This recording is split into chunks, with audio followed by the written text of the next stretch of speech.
If you're new to my YouTube channel, please click that subscribe button and remember to click the bell icon to get notifications of all my uploads throughout the week. Hi everyone, it's Mike here. So for tonight's project I want to touch on a couple of themes that I've discussed previously with you. Now my last art journal page, which I'll put a link to at the end of this video, we talked just a little bit about the necessity, or the no necessity, I should say, the anti-necessity, if you get what I mean, of throwing everything that you own at an art journal page. And that kind of resonated with a lot of people who say that they feel pressured to put lots of layers down because, you know, when they're watching videos from YouTubers and creative artists, that's what they do. And you don't really have to get an effective art journal page. Now, so what I wanted to do was show you deliberately a very minimal art journal page that's kind of the opposite of the one that I did previously. The one that I did previously, which was this one, where it was only pigment colours, a couple of stamps and one stencil and 2 chipboard embellishments. I'm going to show you an art journal page where I don't use any stamps, I don't use any stencils, there's no ink, it's just literally, well, say there's no ink, there is some ink, there's some spray ink and just bits of paper, and that's it. And we'll have another little discussion at the end of the page once I'm finished. So this is my Dina Wakley multi-surface journal, and this is one of the craft pages that I have just opened up. This is one of the watercolour cotton pages that I've just covered over with an old mop-up cloth because I don't want to spritz onto the back of that.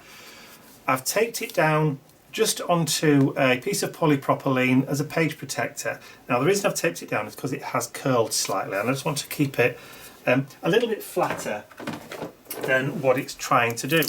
So I've just put one piece down, so I'm just going to add another couple of pieces in the corners just so you can see that I'm doing this so that you can see that I'm doing it just to hold the page flat. Okay, so what am I going to do for this minimalistic art journal page? Well, I'll show you. I've got Dilutions Campso Teal ink spray. Yeah. Don't forget, I'm doing this on craft, and this is fresh lime.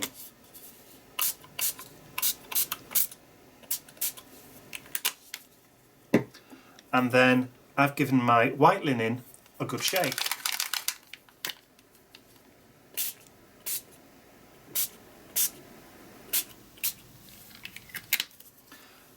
And now I'm going to heat set it.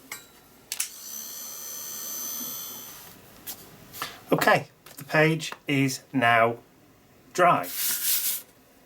Nothing's coming off on my hand, look. So the next thing I want to do is I've got 3 pieces of scrap paper. I've got a piece of paper from a paper pad. Ooh, that's quite nice. I quite like that on the back there, but I also like the fact that there's some blue in there which mirrors in there. So I'm going to use this. A little piece of old newspaper and a piece of old book text, and I'm just going to layer those onto the page like that. And to do that, I'm just going to use bog standard PVA. Literally, that's all I'm going to do. And I'm not even bothering to take it right the way to the edges, because I want that kind of loose leaf effect.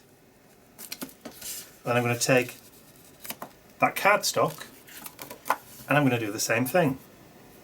And I'm just going to put some in each 4 corners and a big blob in the middle just to hold it down, but I'm not doing around the edges.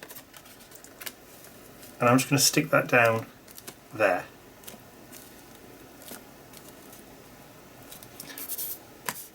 Quite simple.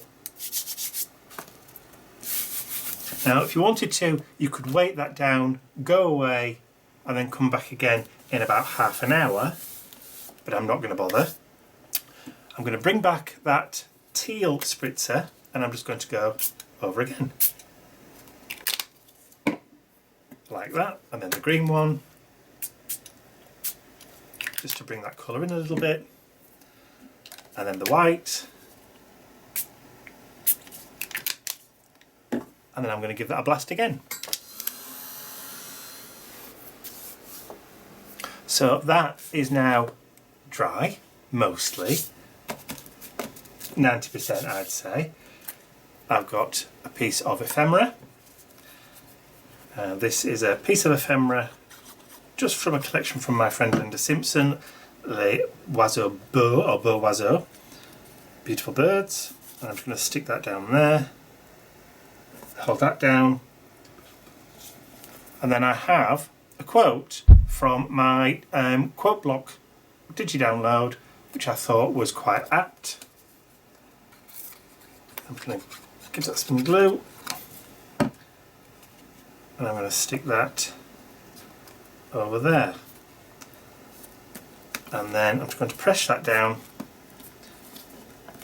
and probably put a little bit of pressure on that just to make sure it is going to hold, so probably no more pressure than that, just to hold it down, and give it about half an hour.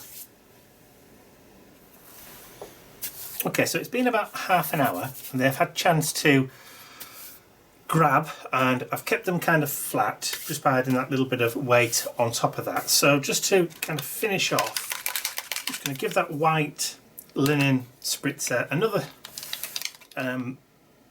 go, just add a few kind of splatters just over the top. So where they're going to sit on the card, they will dry white. Where they've hit the background, they probably will pick up a little bit of that colour and then blend away. As you can see, these have all started to disappear. That's because the glue that I've added was wet glue and it's wetted the card, so it's actually pulled that colour down. This card here was printed professionally, so that means that there will be slight coating, which is why it's sitting on the top a little bit, but that's just disappeared right in. Now I used my Epson printer, and you can see that's wet. It's an inkjet printer, but it hasn't blurred, or it hasn't wicked, or it hasn't run, because the Epson printer uses that Dura-Bright ink, and once it's dry, as you can see, it's permanent. Okay, so all that is dry. As you can see, all that white has disappeared off there because it's just soaked straight in. There's still a little bit on there, but what's missing for me is some black. Now, because we've got black in the wording of the quote block, we've also got black in the gaps in between those panels on that wood effect, and we've got black showing through here and just a little bit on that book text paper. I think it just needs a balance of some black in there as well. So I have a piece of bubble wrap. I've just got some black acrylic paint. This is the Dina Wakley Media black acrylic paint. I'm just going to take a little bit of a blob. I've got a small paintbrush, and I'm just going to just add a little bit of black paint onto that bubble wrap and introduce that into there. And I think that pretty much is what's stopping, or what's jarring for me, is that balance. So a little tap there, just bring that in a little bit, and a little bit over there, and I think that'll do. I'm okay with that, and I think there's plenty of kind of balance in there already, and I don't need to add anything else. That's pretty much it. It's done. So I'm just going to quickly dry it off.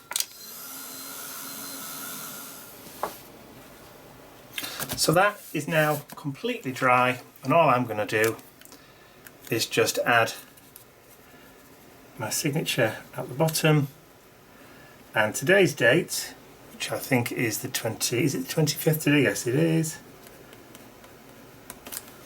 I'm going to call this page done.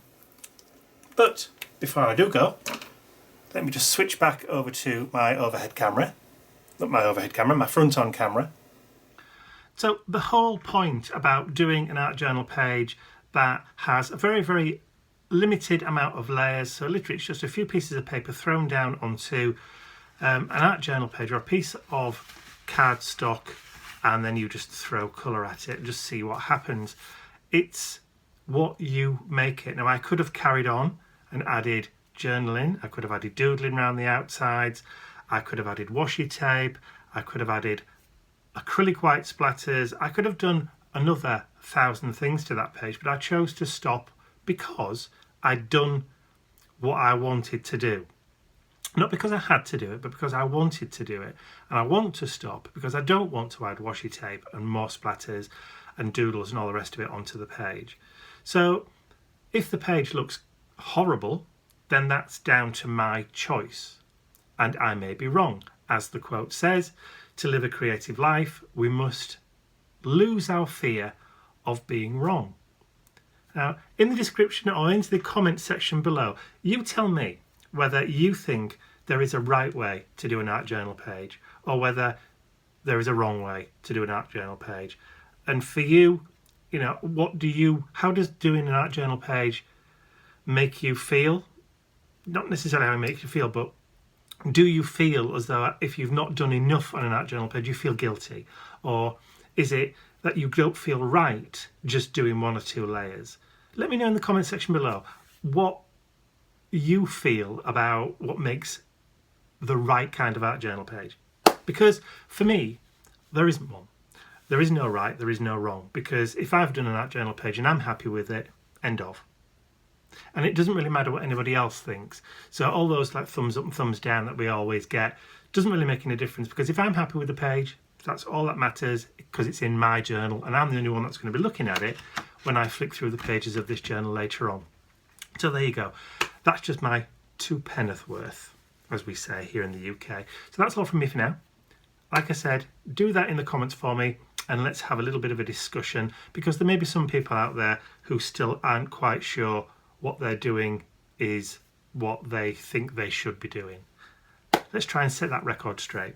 Okay, like I said, enough from me. I will see you all again real soon. Bye for now.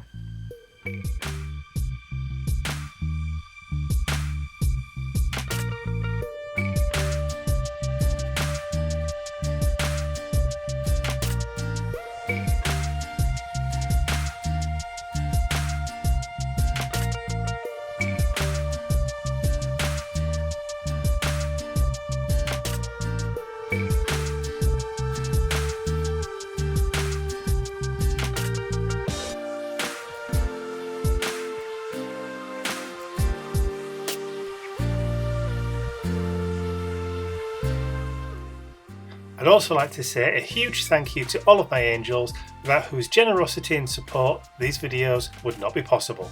Thank you.